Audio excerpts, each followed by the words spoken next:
오늘 살펴볼 하나님의 말씀은 계시록 15장 말씀, 유리바다와 천상교회의 새 노래, 모세의 노래, 어린 양의 노래에 관한 말씀입니다.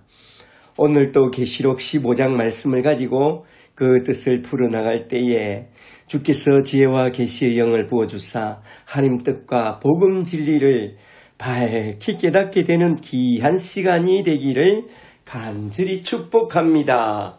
축복합니다. 아멘. 오늘 살펴보려고 하는 계시록 15장 말씀은 마지막 7째 나팔을 불 때에 7 천사가 주르륵 나와서 네 생물 천사 중에 하나에게 하나님의 진노가 가득히 담긴 7 금 대접을 받고 말씀하시기를 이것이 마지막 재앙이라 하느님의 진노가 이것으로 마치리로다 하면서 시작되는데요. 순서대로라면 곧장 하느님의 진노의 7 대접 재앙을 땅에 내리 쏟아붓는 장면이 바로 나와야 하는데 그 장면은 16장으로 쭉 넘어가서 나오고 15장에 나오는 내용을 보면 구원받은 성도들이 저 유리바다를 건너가서 말하자면 짐승과 그 우상과 그 이름의 수 666수를 이기고 벗어난 자들이 유리바다 건너편에 서서 하나님의 검은고 하프를 들고 모세의 노래, 어린 양의 노래를 부르는 그런 영광스러운 천상교회 장면이 쫙 펼쳐져 나옵니다. 잘 보세요. 이는 16장으로 넘어가자마자 7년 대환란이 종말로 치달으면서 하나님이 진노의 7 대접의 대재앙을 땅에 마구 쏟아 부을 텐데 그때 땅에 거하는 성도가 있다면 어떻게 그 모든 고난을 잘 감당해내야 하느냐?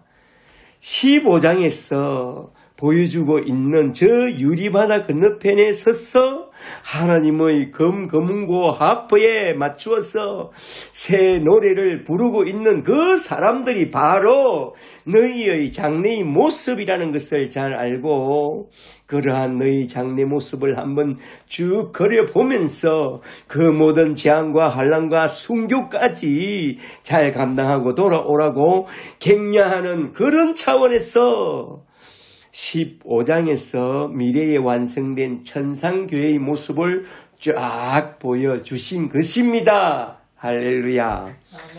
그렇다면 계시록 15장은 무슨 이야기를 다루고 있느냐? 15장도 역시 예수 그리스도에 대한 계시와 예수 그리스도의 복음, 십자가의 복음에 대한 계시를 이중적으로 딱 다루고 있겠죠? 한번 잘 보세요. 15장은 크게 세 문단으로 나누어서 전개되고 있는데요. 첫째는 모든 시험과 환난을 다 이기고 유리바다 저편으로 건너가 있는 성도들과 둘째는 그들이 새 노래를 부르는 그 노랫말이 딱 나오고 셋째는 16장으로 넘어가기 전에 마지막 7 나팔을 불 때에 등장한 7 천사에게 네 생물 천사 중 하나를 통해서 하나님의 진노의 7 대접을 건네는 그 장면이 쭉 나오면서 딱 끝나는데요. 그리하여 16장에서는 대접장이 짜자자짱 나오죠. 여기 나오는 내용 중에 특히 첫째 대목에 나오는 유리바다란 무엇이며 둘째 대목에 나오는 어린 양의 노래란 무엇인지 이걸 좀 집중해서 한번 쭉 살펴보고자 합니다. 한번 잘 들어보세요. 첫째로 먼저 계시록 15장 1절 2절에서 첫 번째 문단으로 나오는 유리바다에 대하여 한번 좀 살펴보고 넘어가도록 하겠는데요. 먼저 15장 1절부터 좀 보세요. 1절에 또 하늘에 크고 이상한 다른 이적을 보매 7 천사가 7 재앙을 가졌으니 곧 마지막 재앙이라. 하나님의 진노가 이것으로 다 마치리로다. 2절에 또 내가 보니 불이 섞인 유리바다 같은 것이 있고 짐승과 그 우상과 그 이름의 수를 이기고 벗어난 자들이 유리바닷가에 서서 하나님의 검은고를 가지고 노래를 부릅니다. 아멘. 여기서 우리가 궁금한 것은 저 유리바다입니다. 2절을 잘 보시면 짐승과 그 우상과 그 이름의 수를 이기고 벗어난 자들이 유리바닷가에 서서 하나님의 검은고 하프를 가지고 새 노래로 찬양하는데 저 유리바다가 뭐냐 이거요. 그게 궁금하지 않나요? 예, 목사님, 그게 참 궁금합니다. 좀 가르쳐 주세요.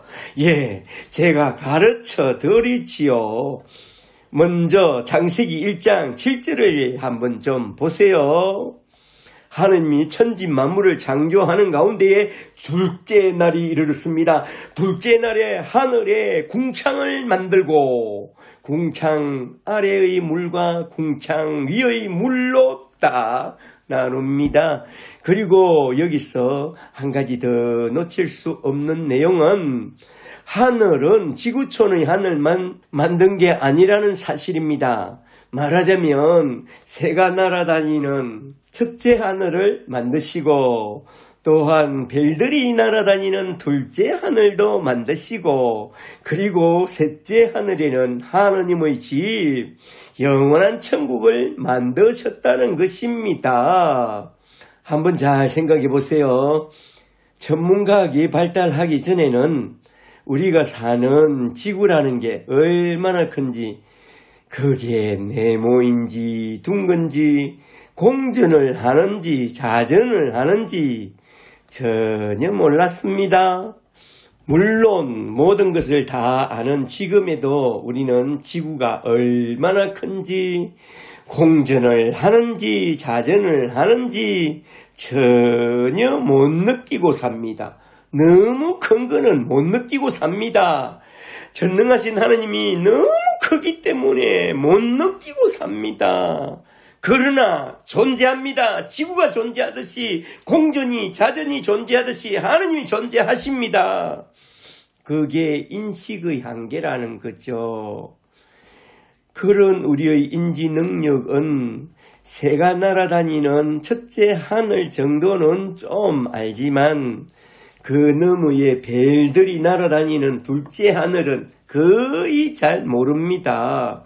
물론 전문과학 지식으로 지구촌을 중심으로 한 태양계는 좀 압니다. 배웠으니까.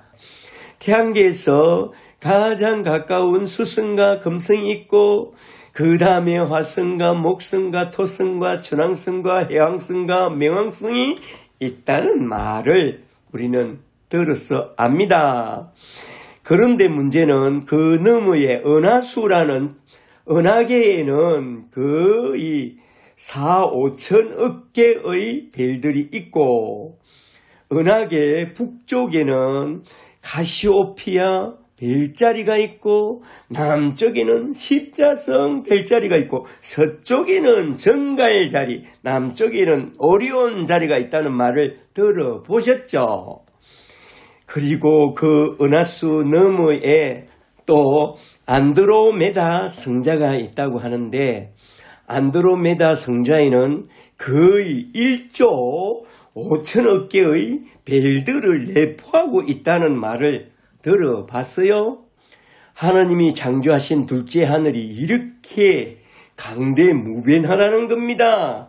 그런데 그 너머에 별들의 고향이라는 셋째 하늘에는 하느님의 집 영원한 천국이 있고 그 중앙 센터엔 온 우주 만물과 인간 역사를 통치하시는 전능하신 하나님의 보좌가 놓여있고 그 위에 하나님이 있고 성부와 성자와 성령이 함께 계십니다. 그런데 감히 인간이 그런 강대무변한 둘째 하늘을 지나 별들의 고향인 하늘나라 천국에 들어가겠다고요? 어림없다. 우리 힘으로 어림없습니다. 전능하신 하나님이 우리를 찾아와서 우리를 그곳으로 데려가 주지 않는다면 우리는 저 하늘나라 천국에 절대로 들어갈 수가 없습니다. 어림없다 이 말입니다. 아시겠어요? 그런데 하나님이 우리를 위하여 그 아들을 보내시고 나중에 다시 보내사 우리를 저 하늘나라 천국에 데려가 주신다면 우리는 저 버드 스카이 첫째 하늘을 지나 태양계와 은하계와 안드로메다 성자를 지나서 슉 천성에 도착할 무렵에 우리가 뒤를 돌아보면 마치 유리바다를 건너온 것 같을 것입니다. 할렐루야. 아멘. 그렇다면 유리바다가 뭐냐? 이제 출애굽기 24장 8절을 좀 보세요. 장세기를 넘어가서 이제 출애굽기 24장 8절에 모세가 그의 피를 가지고 백성에게 뿌리며 이르되 이는 여호와께서 이 모든 말씀에 대하여 너희와 세우신 언약의 비니라.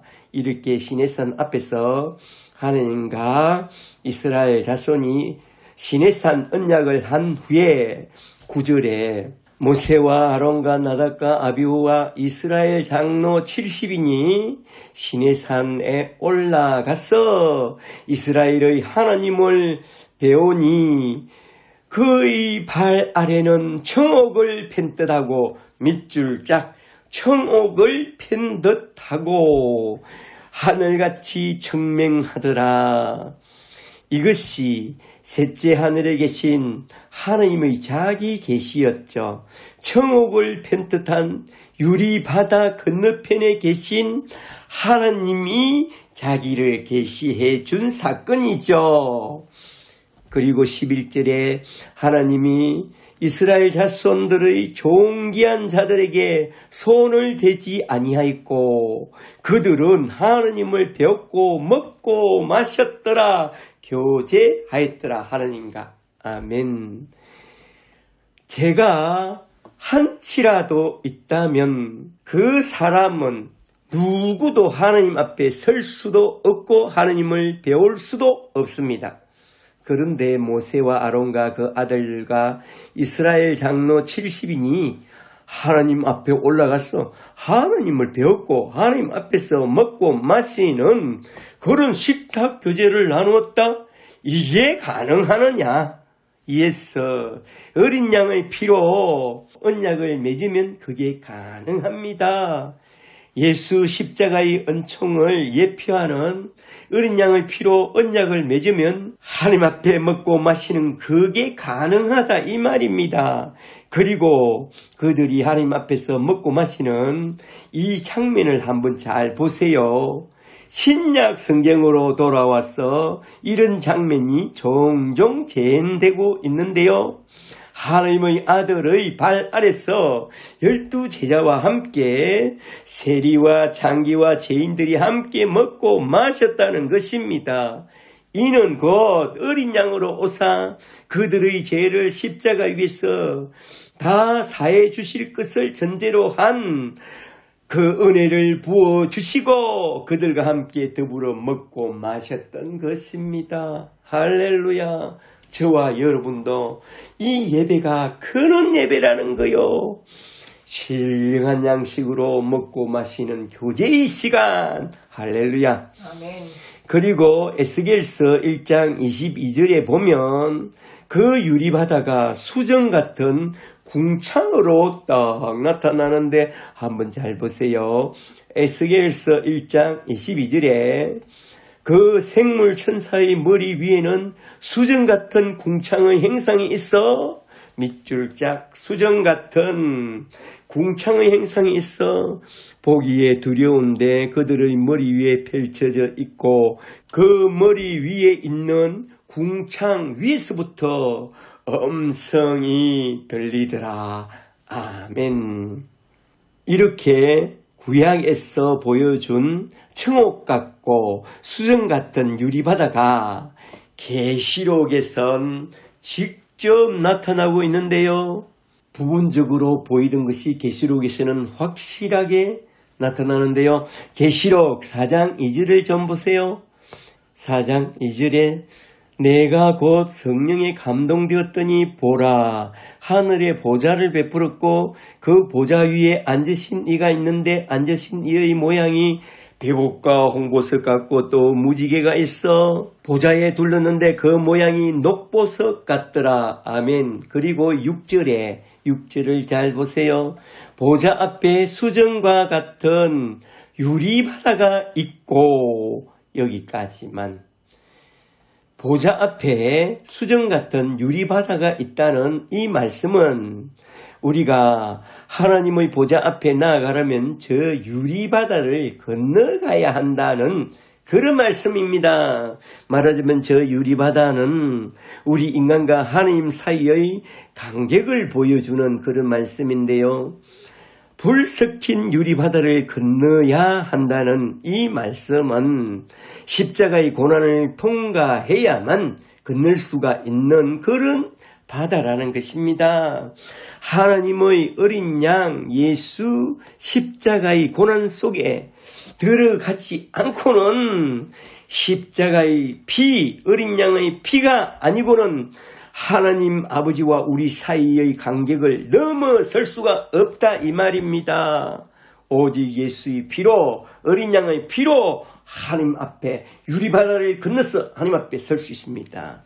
오직 예수 십자가의 은총을 믿고 자기를 부인하고 순교의 십자가를 지고 오직 주님을 따라간 사람만이 저 불섞인 유리바다를 건너서 하나님 보좌 앞에 당당히 설 수 있습니다.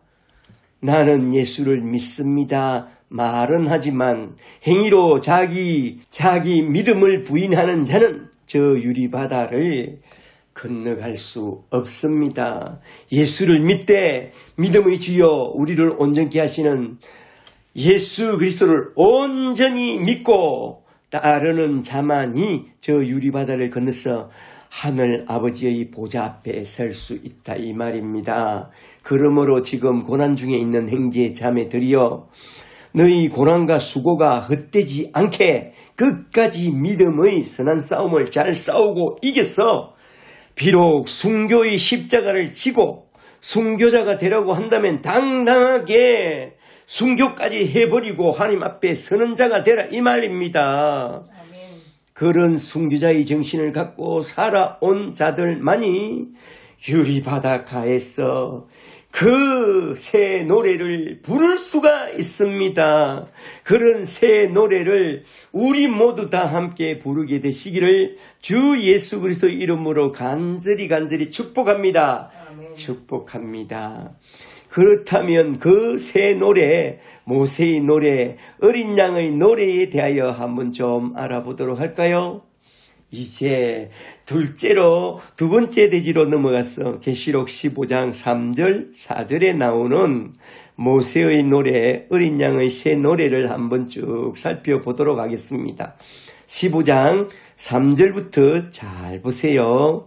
3절에 하나님의 종 모세의 노래, 어린 양의 노래를 불러 이르되 주 하나님 곧 전능하신 이시여 하신 일이 크고 놀라우시도다. 만국의 왕이시여 주의 길이 의롭고 참되시도다. 4절에 주여 누가 주의 이름을 두려워하지 아니하며 영화롭게 하지 아니하오리까. 오직 주만 거룩하시니이다. 주의 어려우신 일이 나타났음에 만국이 와서 주께 경배하리이다 하더라. 아멘. 오늘 제가 집중해서 살펴보고자 했던 말씀이 바로 이 노래 가사 속에 담아내고 있는 하나님의 뜻과 예수 그리스도의 복음 진리에 관한 말씀인데요. 여기에 나오는 내용이 너무나도 중요하니까 한번 잘 들어보시고 이 내용을 잘 기억해 두세요. 이 노래 가사에 관하여 크게 두 가지, 중생과 성화, 그러니까 하나님의 의와 하나님의 영광이라는 두 관점에서 한번 쭉 살펴보려고 하니까 한번 잘 들어보세요. 첫 번째는 3절에 나오는 하나님의 의와 중생에 대하여 한번 살펴보고자 합니다. 그리고 곧이어 성화와 하나님의 영광이라는 내용까지 살펴보도록 하겠는데요. 먼저 15장 3절 말씀부터 좀 보세요.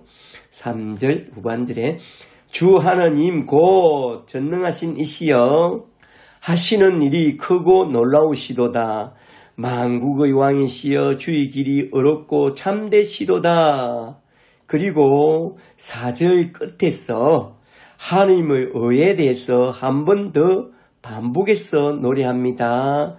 4절 후반절에 주의 의로우신 일이 나타났음에 만국이 와서 주께 경배하리이다. 아멘.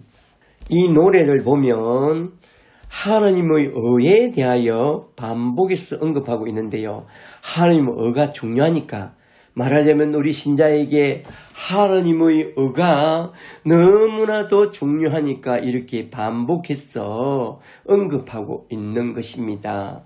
3절에서 말씀하고 있는 주의 길이 의롭고 참되시도다 라는 말씀은 1차적으로 주의 심판과 구원이 참으로 어렵고 참되도다 라는 그런 고백이지만 2차적으로는 그러한 하나님의 의로 말미암아 우리 하나님의 백성이 어마어마한 구원을 받고 저 유리바다 건너편에 서서 모세의 노래와 어린 양의 노래로 새 노래를 부르게 될 것이라는 그런 말씀입니다. 그러므로 하나님의 의는 너무나도 중요하다는 것이죠. 그렇다면 하나님의 의가 뭔지 아세요? 그걸 잘 알아야 그들처럼 새 노래로 찬양하는 찬양의 사람이 될 것이 아니겠어요? 본래 의란 체다카와 디카이오스로서 우리 인간이 하나님과 바른 관계 속에서 살아가는 그것을 체다카, 디카이오스, 라이트니스, 의다라고 말합니다. 그걸 가장 잘 표현한 단어가 한자어로 의인데요.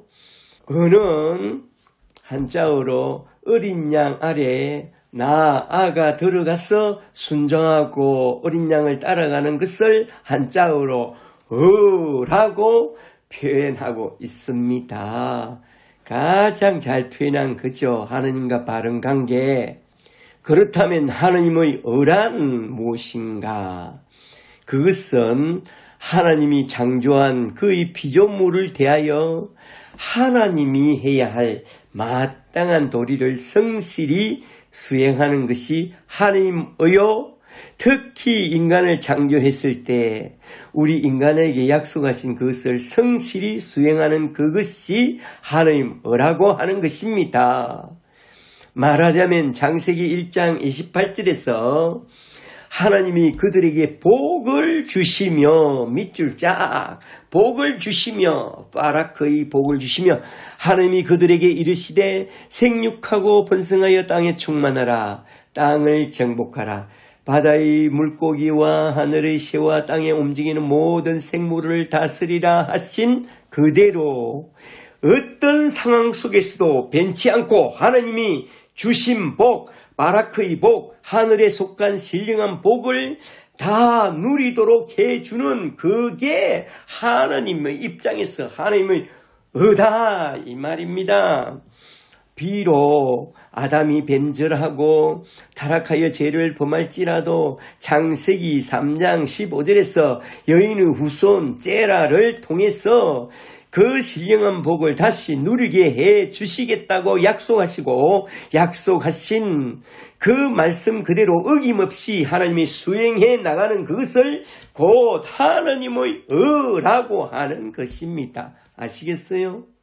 그래서 인간이 하나님 앞에 죄를 범하여 진노의 자식이 되었을지라도 하나님의 은은 창세기 3장 15절에서 선포한 그 약속을 이루기 위하여 한 가지 일을 하나님이 수행해야 했으니 그게 무엇이냐 하면 하나님 아들 독생자 예수를 인자로 세상에 내려보내사 인간이 모든 죄를 해결하기로 성삼위 일체간에 의논하시고 하나님의 아들 예수 그리스도는 그 문제를 해결하려고 세상에 내려오사 십자가를 통해서 인간의 모든 죄를 해결해 주시고 예수를 믿는 자들에게 하나님이 만들어 놓은 그 의를 구원으로 선물해 준 것입니다. 그렇다면 이러한 문제 해결책은 언제 작정하고 계획한 것이냐 하는 그게 문제의 핵심 중에 핵심인데요. 여기서 잘 들어보세요. 제가 신학교에 다니면서 듣고 또 들은 이야기가 하나 있다면 하나님의 구속갱륜입니다. 그래서 제 설교에는 구속갱륜이 그렇게 많이 나타나는 거요.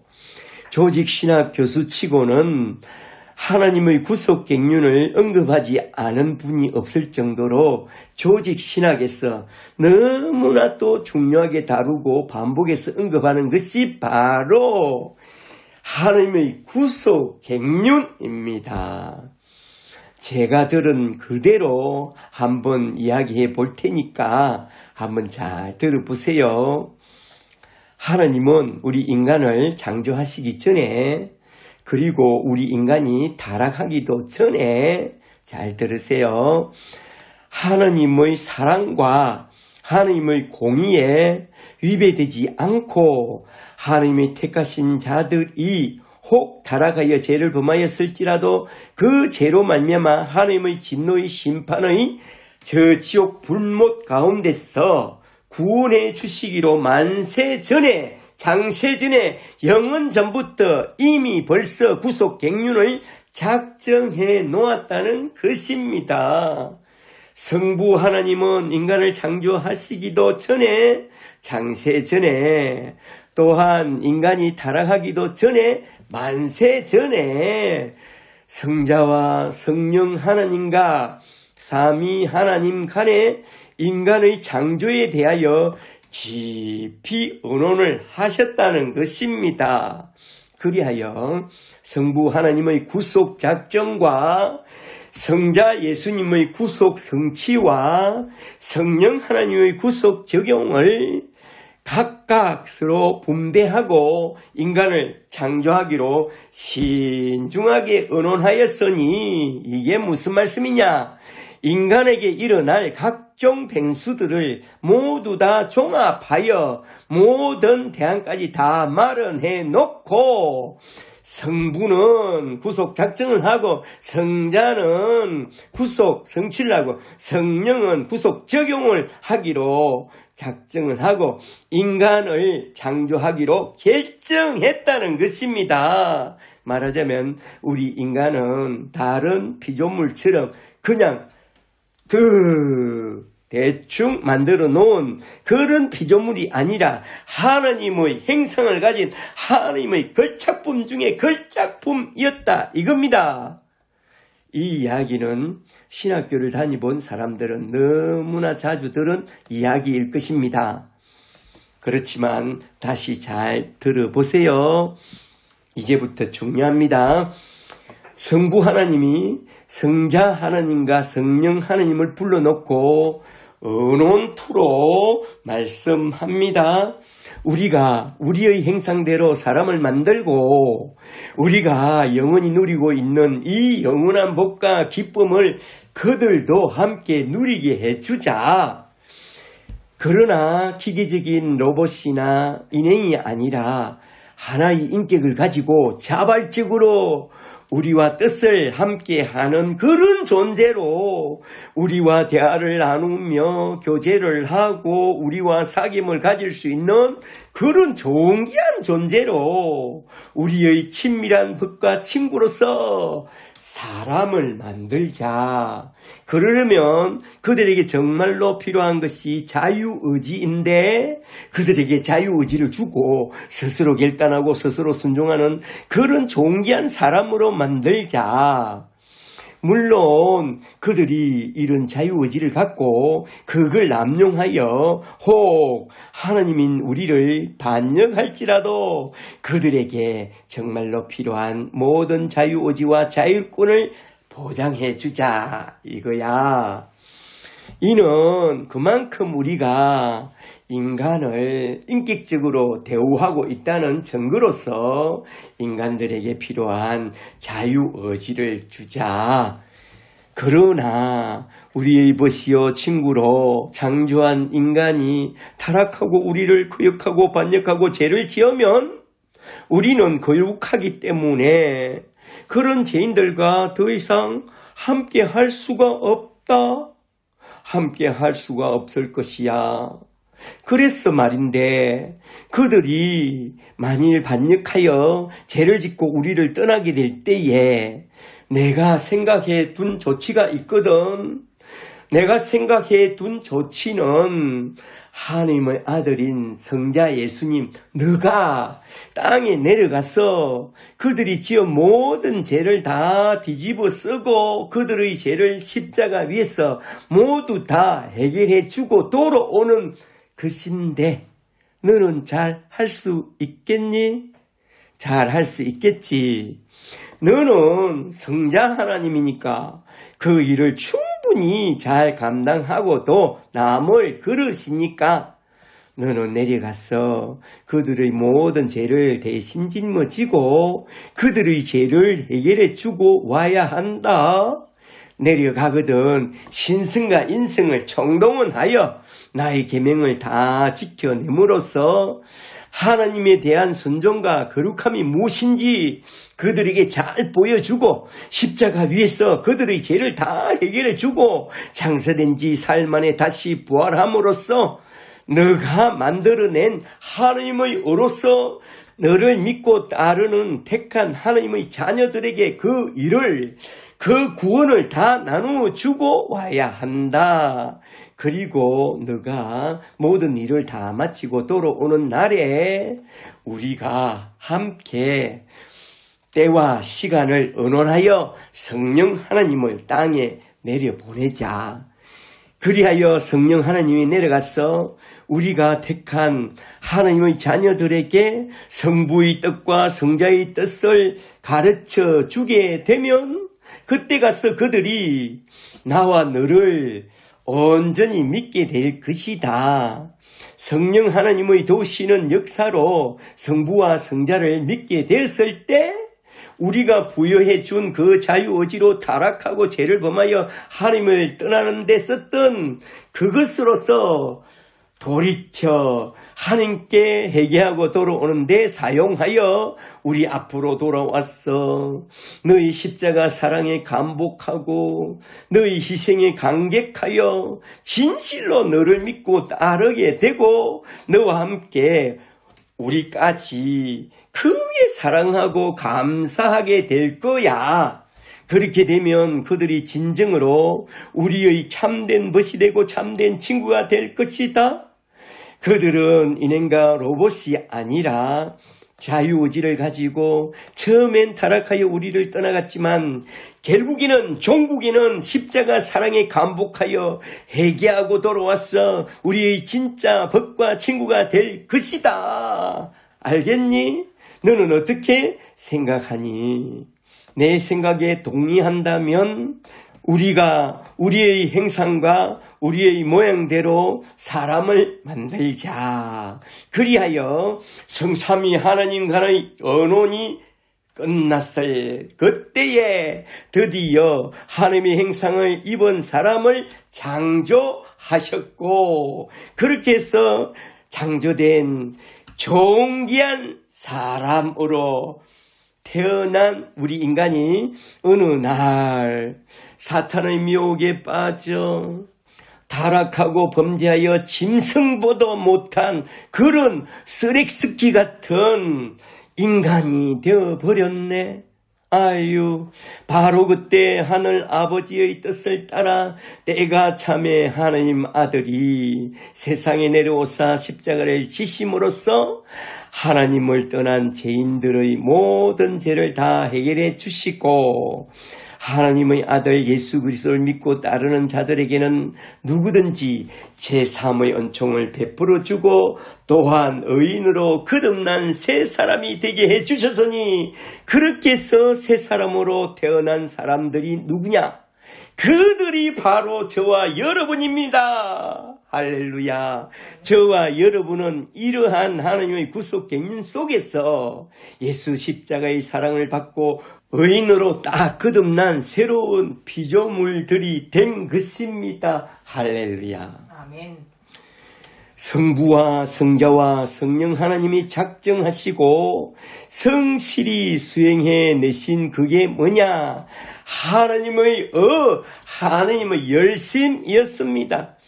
그러한 하나님의 은은 우리에게 구원의 근원이 되셨고, 하나님의 구속 갱륜 교리 속에 나타난 그 놀라운 하나님의 은을 알고 하나님이 주시는 그 구원의 선물을 딱 받게 된 사람은 그 영혼 속에 하나님의 은혜와 평강과 축복이 마구마구 차고 들어와서 그 영혼의 깊은 곳에서 큰 기쁨과 감사가 마구 터져 나오고 그냥 우리 하나님을 찬양하고 노래하게 된 것입니다. 그게 뭐냐고? 그게 바로 새 노래입니다. 모세의 노래, 어린 양의 노래입니다. 지상에서 시작하여 저 천상의 유리바닷가에 서서까지 영원히 부르게 될 그 새 노래가 바로 우리를 구원하신 어린 양의 공로에 대한 노래, 새 노래, 모세의 노래, 어린 양의 노래다 이 말입니다. 그런데 여기서 사람들이 종종 오해하는 것이 뭐냐 하면, 잘 들어보세요. 하나님이 자기 형상과 모양을 따라 걸작품으로 인간을 창조해 놨는데 어느 날 한순간 사탄의 개입으로 말미암아 인간들이 타락하니, 어이쿠, 내가 이럴 줄 몰랐어. 이럴 줄 몰랐네. 아유, 이걸 어떡하나 하면서 하나님이 긴급조치 1호를 발동하여 수습에 나섰으니, 그리하여 부랴부랴 독생자 예수님과 긴급하게 의논하여 그 아들을 세상에 내려보내사 십자가를 통해서 인간을 구원하시려고 성자 예수님을 내려보낸 것이라고 그렇게 오해하곤 하는데요. 그렇게 오해한 신학이 타락 후 구원설이라는 이단 사상입니다. 그렇게 오해하면 안 됩니다. 아시겠어요? 그렇게 오해하게 되면 하나님은 전지전능하신 하나님이 아니라 하시는 일에 늘 실수가 많아서 수시로 그 문제를 수습하기에 아이고 이럴 줄 몰랐네 하면서 급급하게 서두르는 그런 저급한 신으로 생각하게 유도하는 사단에게 완전히 쏟게 됩니다. 사단의 신학에 쏟지 마세요. 쏟으면 안 됩니다. 그러므로 우리는 먼저 하나님의 구속 갱륜 교리부터 잘 알아두셔야 합니다.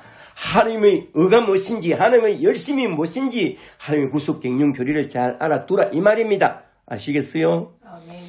하나님은 장세전에, 영원전에 구속 갱륜을 다 작정해 놓고 하나님의 형상을 따라 사람들을 창조하기로 의논하시고 인간을 창조하신 것입니다. 그리고 하나님의 큰 그림 속에서 아니나 다를까 그 존귀한 인간이 저 타락한 사단과 손을 잡고 하나님을 배신하고 하나님 앞에 죄를 범하고 하나님 앞에 떠나버렸던 것입니다. 이것도 하나님의 다 갱륜 속에 있는 과정입니다. 그걸 잘 아셔야 합니다. 그리하여 하느님은 창세전에 영원전에 예정해 놓은 그대로 때가 참에 아들을 세상에 보내사 타락한 자기 백성을 구원해 내기로 의논해 놓은 그대로 그 아들이 내려와서 십자가를 통해서 자기 백성을 그들의 죄에서 구속해 주셨습니다. 그게 바로 로마서의 핵심 주제이죠. 로마서 3장 20절을 좀 보세요. 로마서 3장 20절에 율법의 행위로 그의 앞에 의롭다 하심을 얻을 육체가 없나니 율법으로는 죄를 깨달음이라. 21절에 이제 율법 외에 하나님의 한 의가 나타났으니 밑줄 자 하나님의 의가 나타났으니 율법과 선지자들에게 증거를 받은 것이라 구약에 예언된 것이라. 22절에 곧 예수 그리스도를 믿음으로 말미암아 모든 믿는 자에게 주시는 하나님의 은이 유대인에게나 이방인에게나 차별이 없느니라. 아멘. 23절을 좀 더 보세요. 3장 23절에 모든 사람이 죄를 범하였으며 하나님의 영광에 이르지 못하더니 24절에 그리스도 예수 안에 있는 속량으로 구속으로 말미암아 하나님의 은혜로 값없이 의롭다 하심을 얻은 자 되었느니라. 아멘. 이것이 성삼위 하나님이 설계해 놓은 하나님의 의요 구원의 복음, 구원의 길입니다. 이에 대하여 로마서 5장 18절에선 이렇게 말씀하고 있습니다. 잘 들어보세요. 5장 8절은 잘 알아도 5장 18절은 잘 모르죠. 5장 18절을 보세요. 그런즉 한 사람의 범죄로 많은 사람이 정죄에 이른 것 같이 한 사람의 의로운 행위로 많은 사람이 의롭다 하심을 받아 구원에 이르렀나니 19절에 한 사람이 순종하지 아니하므로 많은 사람이 죄인 된 것 같이 한 사람이 순종하심으로써 많은 사람이 의인이 되었느니라. 아멘. 예수 그리스도의 은총으로 말미암아 많은 사람이 우리가 의인이 되었느니라. 할렐루야. 이러한 하나님의 뜻을 따라 우리가 의인이 되었고 예수님을 믿고 따르게 된 것입니다. 이러한 하나님의 뜻을 따라 예수 십자가의 은총을 믿게 된 그것 자체가 바로 바라크의 복이요 마카리오스의 축복이니 우리가 더 이상 무슨 축복을 바라리요. 우리는 지극한 복, 지복을 받았으니 더 이상 뭔가를 바라는 것은 그 자체가 죄가 됩니다. 그런데 성도라는 양반들이 구원과 함께 부어주신 이 신령한 축복을 다 받아놓고 예배당에 와서 도대체 무슨 복을 또 부어달라고 그러는지 아유, 그러려면 저 순복음교회 가세요. 김동규의 10월의 노래를 아세요? 10월의 어느 멋진 날에 라는 노래를 아세요? 제가 가르쳐 드릴까요? 눈을 뜨기 힘든 가을보다 높은 저 하늘이 기분 좋아. 휴일 아침이면 나를 깨운 전화. 오늘은 어디서 무엇 할까? 뭘 하기는 교회부터 가야지. 창밖에 앉은 바람만 점에도 사랑은 가득한 걸. 널 만난 세상 더는 소원 없어. 바람은 제가 될 테니까. 주님을 만난 세상에서 더 이상 바람은 죄가 됩니다. 더 이상 뭔가를 바라지 마세요. 그냥 주님 한 분만으로 만족하시고 주님 한 분만으로 감사하는 그런 사람이 될지어다. 새 노래로 찬양하는 그런 사람들이 다 될지어다. 할렐루야. 아멘. 할렐루야. 이제 두 번째 주제로 넘어가서 둘째 소지로 모세의 노래와 어린 양의 노래 속에 담겨있는 성화와 하나님의 영광이라는 내용을 한번 좀 살펴보도록 하겠는데요. 15장 4절에 나오는 내용을 잘 보세요.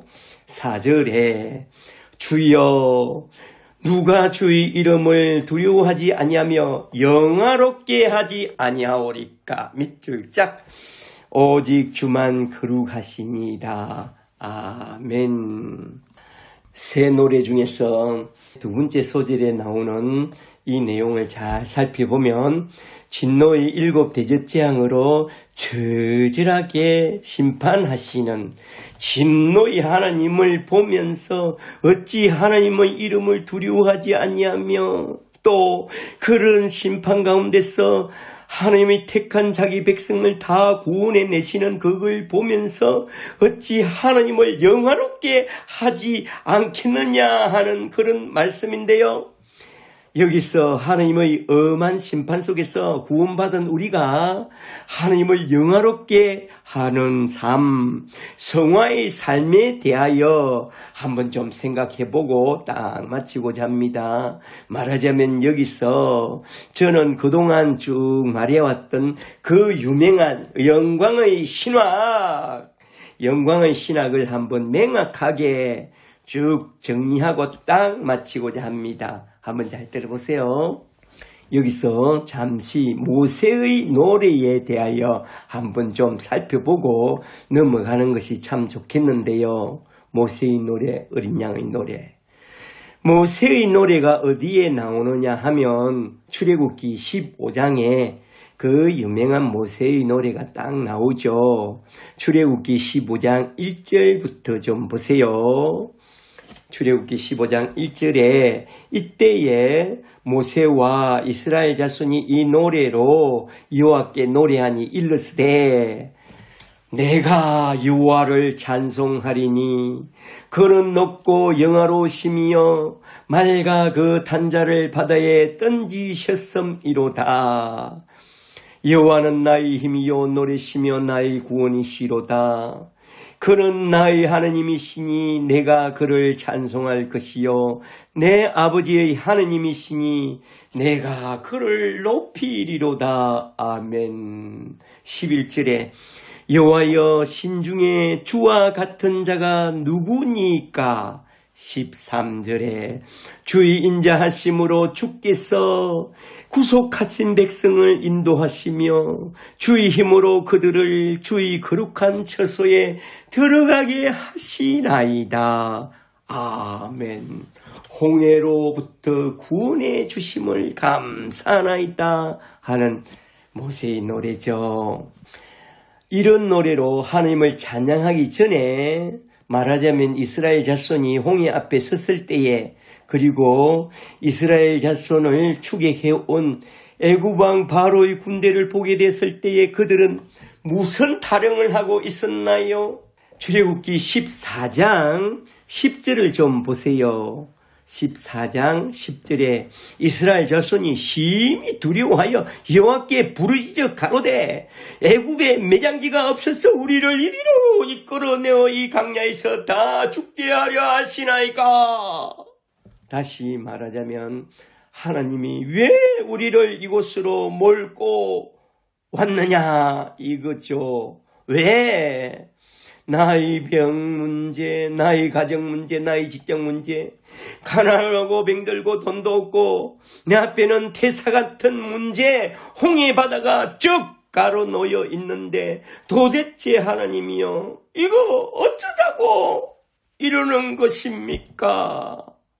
그때 우리가 잠잠히 귀를 기울여야 할 말씀은 바로 기도의 사람 모세의 외침입니다. 출애굽기 14장 13절 말씀. 출애굽기 14장 13절에 너희는 두려워하지 말고 가만히 있어서 여호와께서 오늘 너희를 위하여 행하시는 구원을 보라. 너희가 오늘 본 애굽 사람은 영원히 다시 보지 아니하리라. 14절에 여호와께서 너희를 위하여 싸우시리니 너희는 가만히 있을지어다. 잠잠할지어다 여호와 앞에. 아멘. 그리하여 홍해에서 기적을 크게 체험한 그들 앞에 홍해는 구원의 빙거요 대적들을 멸하는 수단이었음을 이제야 알게 되었습니다. 말하자면 율절 어린 양의 피로 구속함을 받은 백성 앞에 가로막힌 저 홍해는 장애물이 아니라 구원의 기적을 체험하는 구원의 빙거가 되었고, 어린 양의 피로 구원받은 적이 없는 애굽 사람들에게 저 홍해는 심판과 멸망의 근거가 되었다는 이 말입니다. 아시겠어요? 하느님은 왜 이스라엘 자손을 홍해 앞으로 그렇게 이끌고 나왔느냐? 참된 구원이 무엇인지 보여주기 위해서 그리한 것입니다. 구원이란 제약의 도성 애굽 땅에서 나오는 그것이 컴아웃 하는 그것이 구원의 시작이요, 하나님의 능력과 은혜로 홍해를 넘어서는 그것이 참된 구원이라는 것을 보여주기 위해서 그리로 인도했다는 것입니다. 하나님이 모세와 같은 대단한 지도자를 세워서 애굽의 왕자를 싹 바꾸어서 모세를 애굽의 왕자 위에 세워서 애굽 땅에서 모든 상황을 바꾸어 놓고 거기서 천국 같은 하나님의 도성을 건설하고 살게 할 수도 있었습니다만, 그러나 하나님은 그렇게 하지 않고 이스라엘 자손을 그 땅에서 끄집어내서 컴아웃, 약속의 땅으로 들어가게 하신 것은 구원이란 바로 이런 것이기 때문에 그리하신 것입니다. 본토 친척 아비 집을 떠나 내가 지시할 땅으로 들어가라. 홍해를 건너고 요단강을 건너서 내가 지시한 약속의 땅으로 천성으로 들어가게 하려고 불러내신 것이 구원의 시작이라는 것입니다. 그래서 우리를 이렇게 불러내신 것입니다. 그렇게 시작된 구원은 이제 홍해를 건너면서 모세의 노래와 어린 양의 노래를 부르면서 구원의 싹시 돋아나고, 그리고 봄과 여름을 지나면서 꽃 피고 열매 맺는 가을을 맞이하고, 또한 알곡을 거두들이는 엄동설한 겨울을 넘어서야 합니다. 그게 바로 우리 신앙의 여정이라는 것입니다. 우리 신앙이란 이렇게 봄이 되어 신앙의 싹을 틔우고, 여름이 되어 무성이 자라고, 가을이 되면 수많은 열매를 맺다가 겨울이 되면 저 천국 창고로 들어가는 그게 우리 신앙의 여정입니다.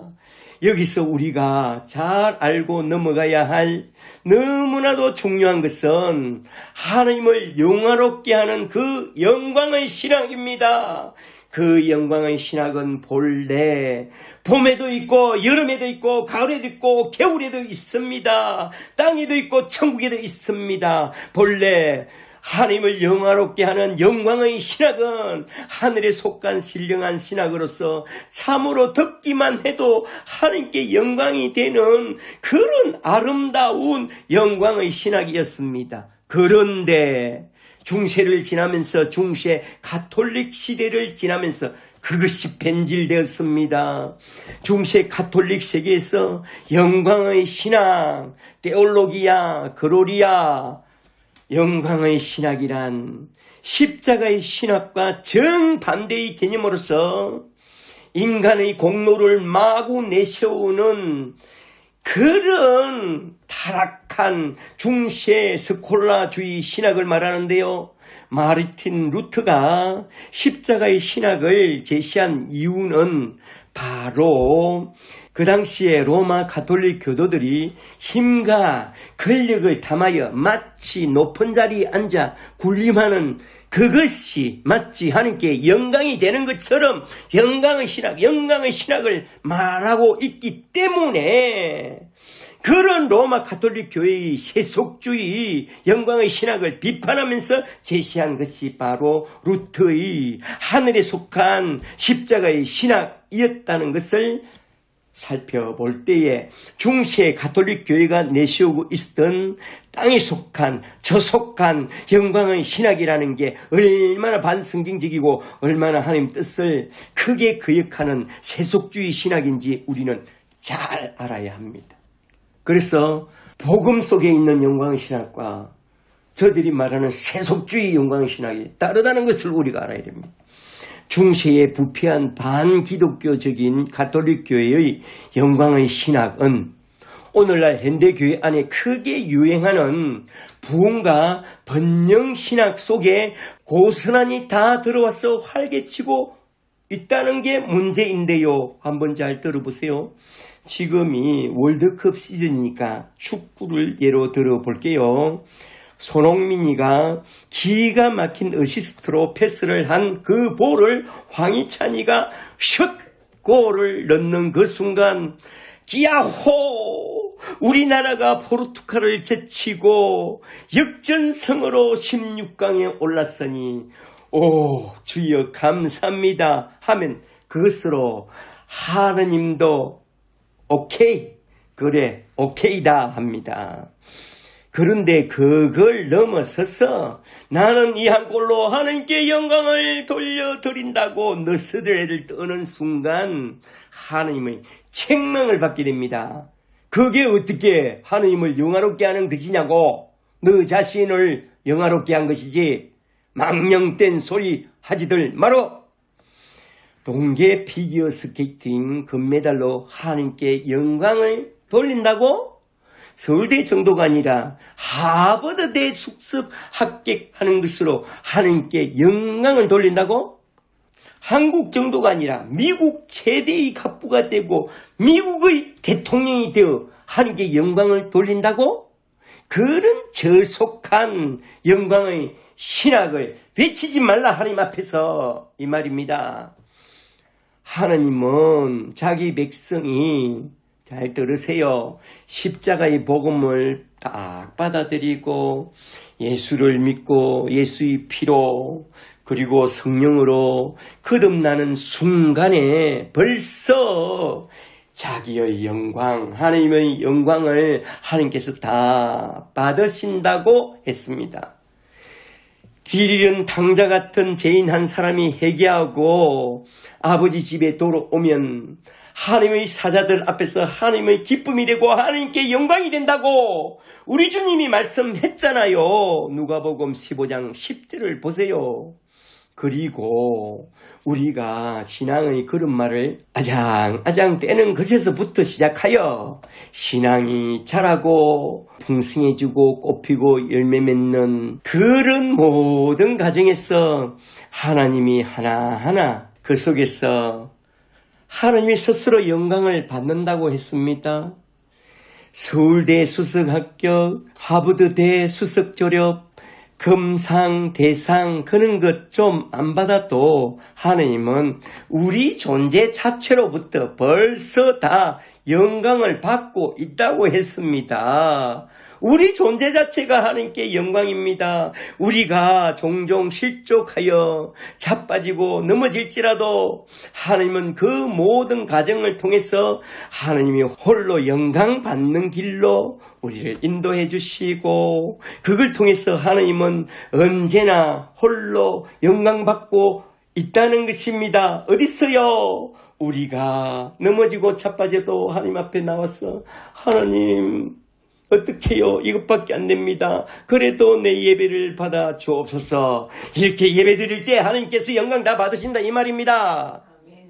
아기를 낳아서 기르는 부모의 마음을 한번 좀 생각해 보세요. 애가 뭘 잘해서 좋아합니까? 그저 이 애가 내 새끼니까 이 애가 존재하는 것만으로도 그리고 얘가 내 품으로 달려와서 안기는 그것으로 너무나도 행복하고 기뻐하는 것입니다. 이건 제가 아이를 낳고 길러봤어. 너무나도 잘 압니다. 애를 낳고 길러본 사람들은 이게 무슨 말씀인지 잘 아시겠죠? 잘 아실 거예요. 잠시 그 유명한 에베소서 1장 4절 말씀을 한번 좀 보세요.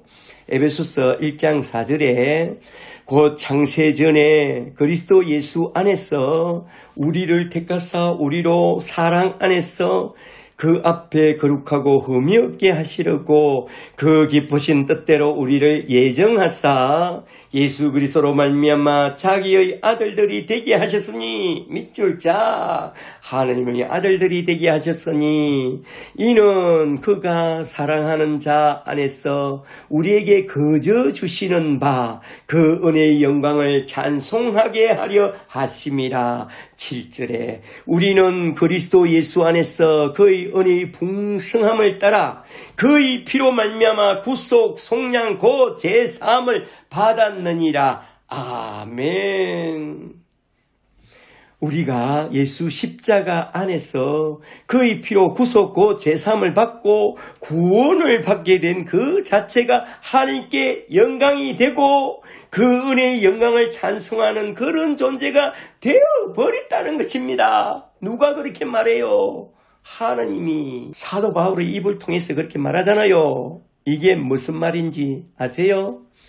이건 예수 십자가의 보응과 그 피로 말미암아 구원을 한번 받아본 사람은 다 아는 말입니다.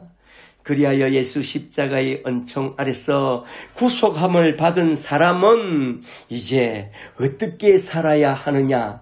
여기서 바로 영광의 신학이 대두됩니다. 하나님의 은혜를 받았으면 하나님의 은혜를 보답할 양으로 하나님께 영광되는 삶을, 하나님을 영화롭게 하는 삶을 살아야 합니다.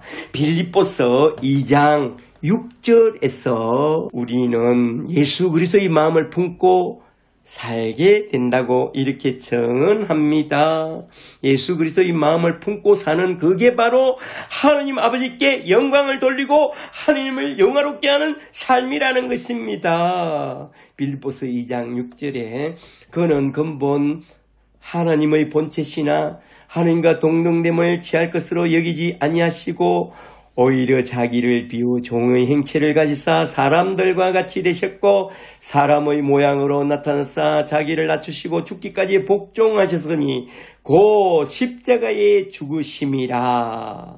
9절에 이름으로 하나님이 그를 지극히 높여 모든 이름 위에 뛰어난 이름을 주사 하늘에 있는 자들과 땅에 있는 자들과 땅 아래에 있는 자들로 모든 무릎을 예수의 이름 앞에 꿇게 하시고 모든 입으로 예수 그리스도를 주라 시인하여 하나님 아버지께 영광을 돌리게 하셨느니라. 아멘.